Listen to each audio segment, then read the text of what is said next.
विकलांगता चाहे कैसी भी हो लेकिन हौसले की ताकत सबको पछाड़ देती है। ऐसा ही कुछ शहर के पठानवाड़ी निवासी रिजवान खान ने कर दिखाया है। मस्कुलर डिसऑर्डर बीमारी से ग्रसित है, जिसके चलते उनके शरीर का निचला हिस्सा काम नहीं करता। इस शारीरिक कमजोरी के बावजूद रिजवान ने पढ़ाई के प्रति लगन और कुछ कर दिखाने के जुनून के बल पर रिजवान ने आईबीपीएस की चयन परीक्षा में बतौर पीओ चयनित हुए हैं। वर्तमान में रिजवान सेंट्रल बैंक में बतौर क्लर्क पदस्थ है। रिजवान का कहना है कि वे आगे और तरक्की करना चाहते हैं, जिसके लिए वे नौकरी के साथ पढ़ाई को भी जारी रख रहे हैं। इसी का परिणाम है कि उन्होंने आईबीपीएस की परीक्षा पास कर ली। अब उन्हें बैंक ऑफ इंडिया से ऑफर आया है। रिजवान कहते हैं कि मुश्किलों से हार मानने के बजाय ऐसी मुश्किल घड़ी में हमें संघर्ष करना चाहिए। विकलांगों के प्रति लोगों को अब सोच बदलनी होगी। इसे अभिशाप के रूप में ना देखें। उत्साह के साथ कार्य किया जाए तो सक्षम लोगों से भी आगे निकला जा सकता है। रिजवान ने बताया कि उसकी सफलता में परिवार का बड़ा हाथ है, क्योंकि उनकी दिनचर्या बिना किसी सहारे की पूरी नहीं होती। उन्हें उनके भाई पिता हमेशा सहारा देते आए हैं। रिजवान के पिता शमीम फिरदौस खान ने बताया कि उनके 2 बेटे, 1 बेटी है। रिजवान छोटा बेटा है। बचपन से उसे इस असाध्य बीमारी ने जकड़ लिया। परिवार को उसकी चिंता रहती थी, लेकिन पढ़ाई में उसकी लगन और बीमारी को लेकर कभी मायूस नहीं होने का नतीजा है कि आज वह इस मुकाम पर पहुंच गया। स्टार्ट किया था और फिर धीरे धीरे मतलब समझ में आता गया कैसा क्या करना है, खुद से सारी तैयारी। आपने अभी किस बात पे हो यहाँ पर? अभी यहाँ पर बाबू के पास मेडिकल। इसके लिए मेहनत करी थी आपने? भाई अभी आपको शारीरिक कमजोरियाँ भी लगी है, कभी बाधा हुई आपको, ऐसा महसूस हुआ कि अब कमजोरी कारण आगे नहीं बढ़ पाऊंगा या फिर? नहीं ऐसा मतलब महसूस नहीं हुआ। हमेशा मतलब हार नहीं मानी मैंने।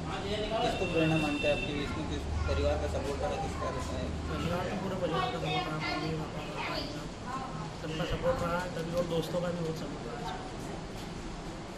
और अभी कौन सी एग्ज़ाम पास किया आपने? पीओ प्रोफेशनल ऑफिसर की पास की। इसकी तैयारी कैसी की, कोचिंग से की कैसे? इसकी मैंने ऑनलाइन क्लासेस ली।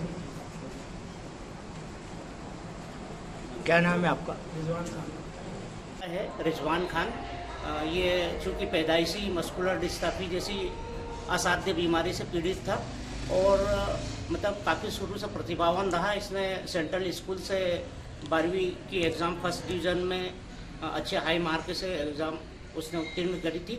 उसके बाद इसका मेडिकल लाइन में जाने का विचार था, इसलिए इसने बायो से जो है तो बीएससी उत्तीर्ण की यहाँ पर रेगुलर महाविद्यालय से, खरगोन महाविद्यालय से।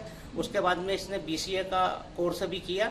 उसके बाद में चूँकि मेडिकल का एग्ज़ाम भी दिया, लेकिन इसकी शारीरिक कमजोरी के कारण जो है तो वो उसमें ये थोड़ा नर्वस होने लगा। फिर इसको हमने सजेस्ट किया कि बैंकिंग एग्ज़ाम आपके शारीरिक बीमारी के हिसाब से ठीक रहेगा, तो इसने बैंकिंग के एग्ज़ाम की तैयारी करना चालू करी और लगभग पहले ही ट्राई में इसने जो है तो आईबीपीएस में परीक्षा क्लरिकल की परीक्षा उत्तीर्ण की और पिछले वर्ष 2021 जनवरी में इसने सेंट्रल बैंक में खरगोन शाखा के अंदर जो है तो इसने ज्वाइनिंग किया।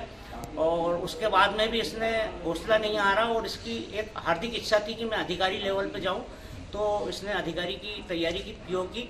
और पहले ही साल में इसने जो है तो आईबीपीएस में पीओ के एग्ज़ाम क्लियर की और अभी कल जो है तो 1 अप्रैल को ही इसका एग्ज़ाम का रिजल्ट आया और उसमें इसका प्रोबेशनरी ऑफिसर के पद पे चयन हुआ है और शीघ्र ही इसकी ज्वाइनिंग की जब भी तारीख आएगी फिर उसमें जाएगा। इसके पूरे जो मतलब क्या है कि ये इसके दोस्तों का भी बहुत सहयोग रहा इसको, और मतलब पढ़ाई से लेके अभी तक जो है तो इसके दोस्तों का काफ़ी सहयोग रहा है। अभी लाना ले जाना कैसे करते हैं? ये जो है तो घर पर भी इसे जो भी शौचालय वगैरह जाना पड़ता है तो इसको उठा के या तो इसका बड़ा भाई ले जाता है बाथरूम और इसके लिए, और कहीं पे भी ये चल फिर नहीं पाता है। और वहाँ अभी एक चूँकि बैंक आने जाने के लिए एक व्यक्ति रखा हुआ है, तो वो बैंक तक लेके आते हैं और उठा के यहाँ बैंक में बिठा के जाते हैं और वैसे ही उठा के वापस घर छोड़ के जाते हैं। क्या नाम है आपका? शमीम फिरदौस खान, मैं एमपीबी में विद्युत कर्मचारी हूँ। खरगोन से ब्यूरो चीफ सलाम अंसारी की रिपोर्ट।